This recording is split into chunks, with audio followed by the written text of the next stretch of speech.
What happens when the most powerful religious seat on earth is suddenly empty?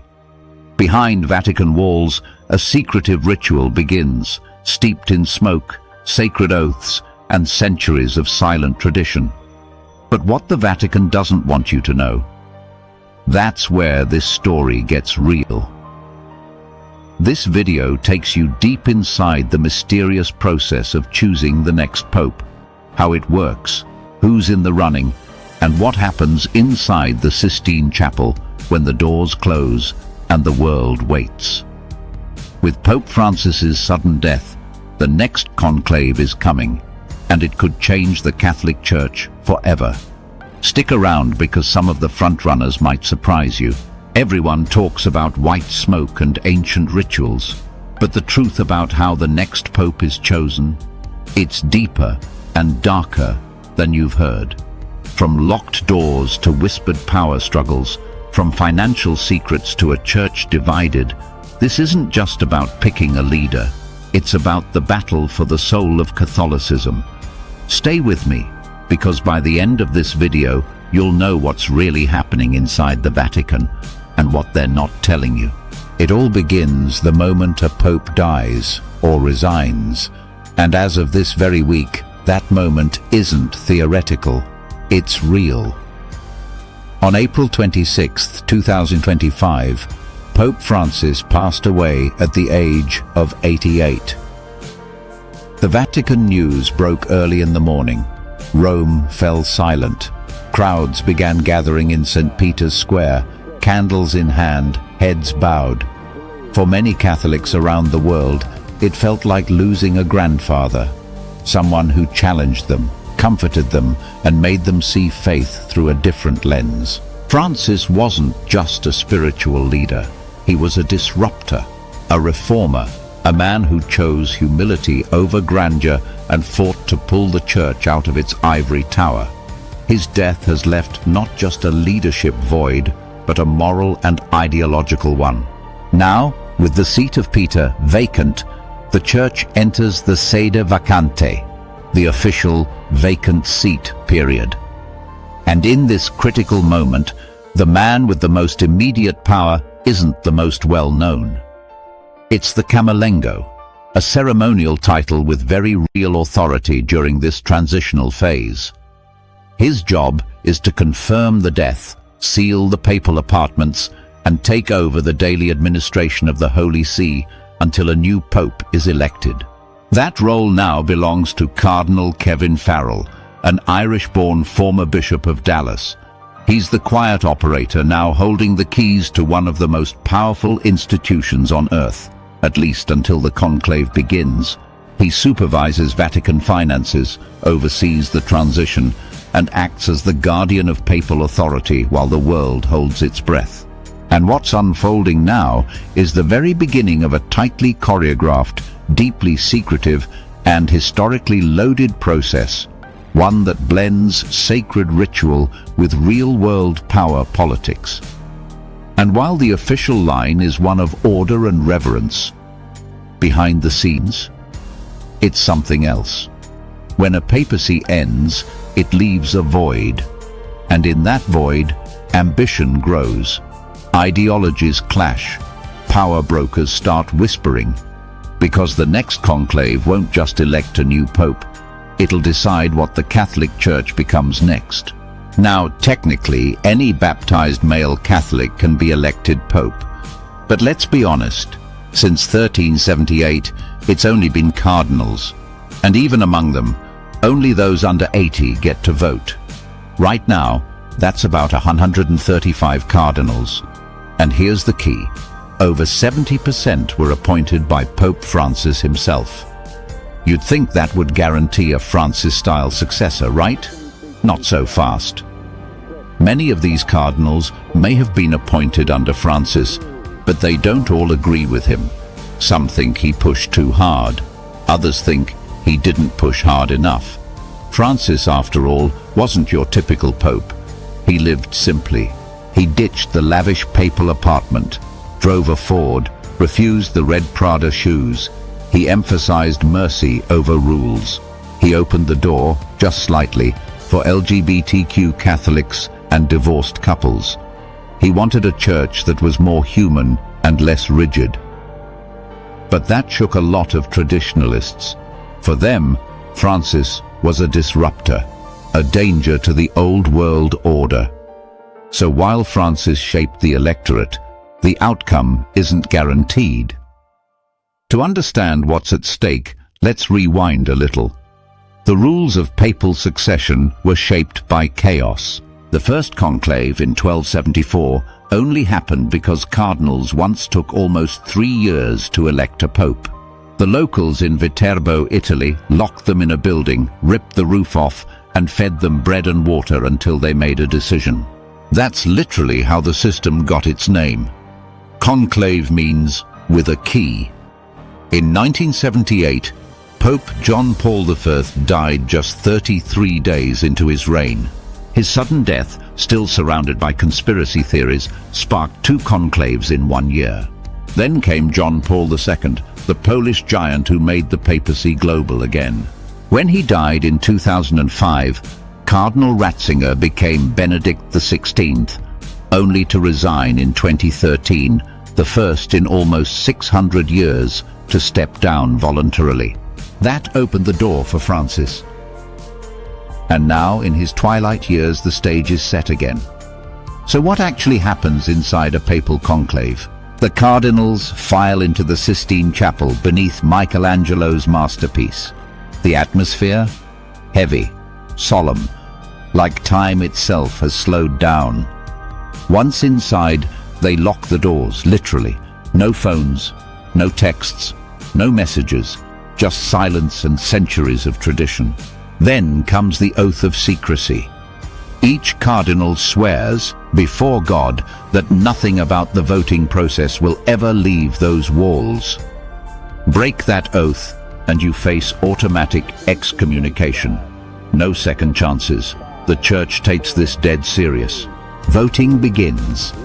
Each cardinal writes a name on a small slip of paper, walks to the altar, holds it up and says, "I call as my witness Christ the Lord, who will be my judge, that I am voting for the one I believe should be Pope." Then they drop the folded ballot into a golden chalice.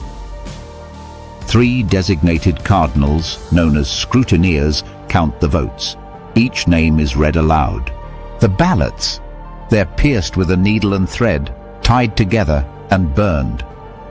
If no one gets the 2/3 majority, it's back to the ballots.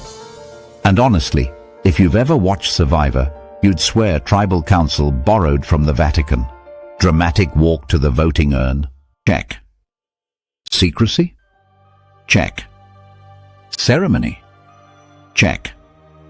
Except in this version, the prize isn't $1 million, it's the papacy. Then comes the moment the world watches for, eyes locked on a single chimney. If the smoke is black, it means the votes fell short. No pope yet, just more waiting, more praying, more rounds of ballots.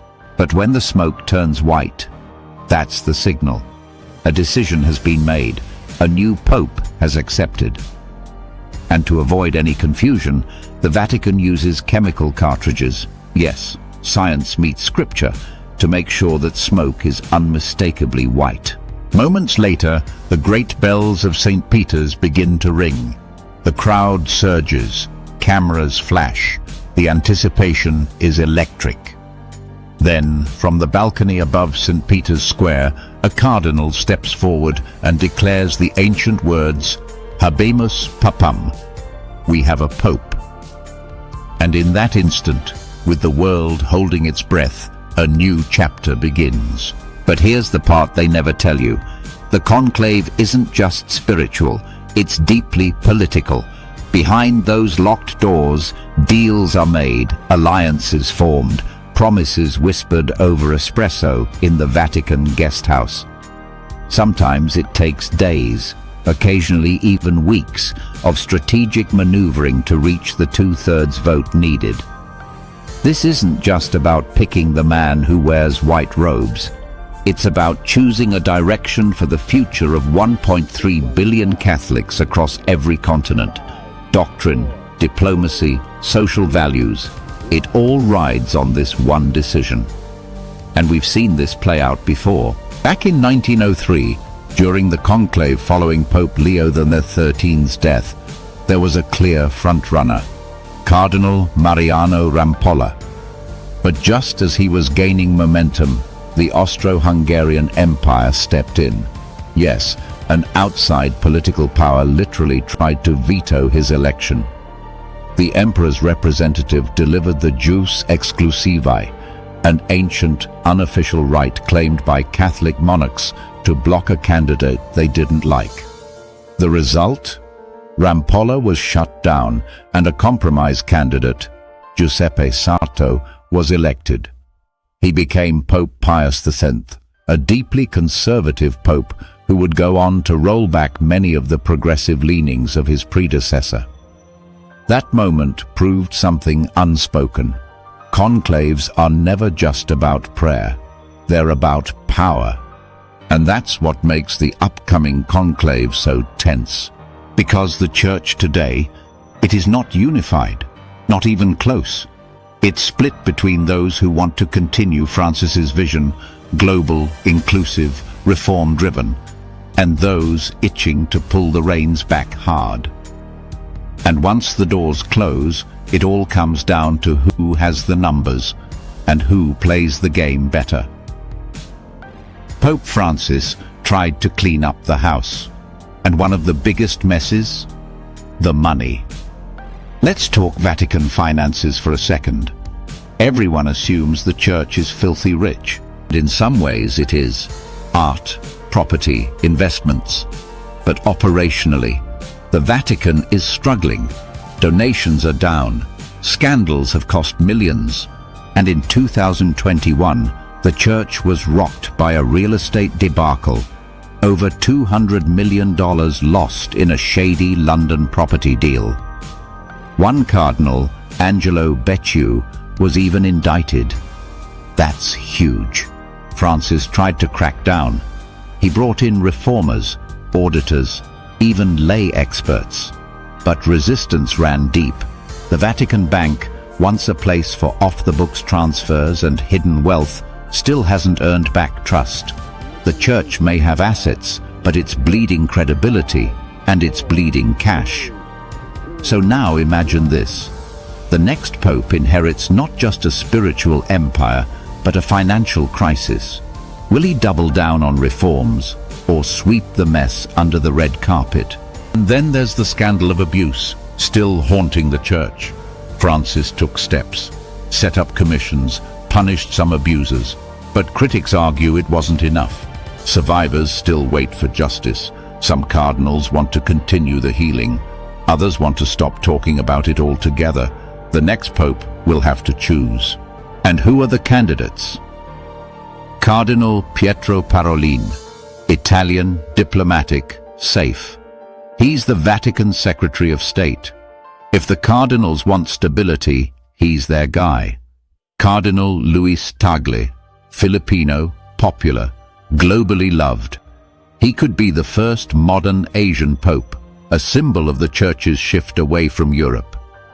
Cardinal Matteo Zuppi, Italian, compassionate, progressive, yet diplomatic. A compromise candidate, liked by many sides. Cardinal Christoph Schönborn, Austrian intellectual, respected, but at 80 years old, possibly too old for long-term leadership. Cardinal Marc Ouellet, Canadian conservative, seen as a possible rollback to the pre-Francis days. And maybe a surprise, just like Francis in 2013, because in conclaves, the favorite rarely wins. So here we are, on the edge of another turning point. When that white smoke rises, the world will watch, and what comes next could shape not just theology but education, healthcare, immigration, LGBTQ rights, climate action, and even global diplomacy.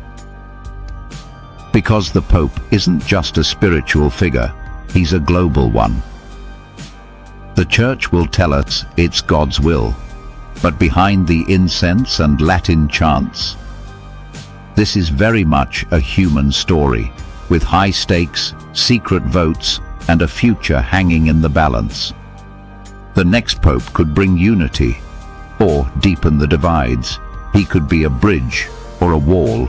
And while the Vatican says it's all guided by the Holy Spirit, the truth is, this is a battle of men, ambition, and vision. The conclave may be sealed, but the consequences will echo far beyond those frescoed walls. Want something quick and powerful?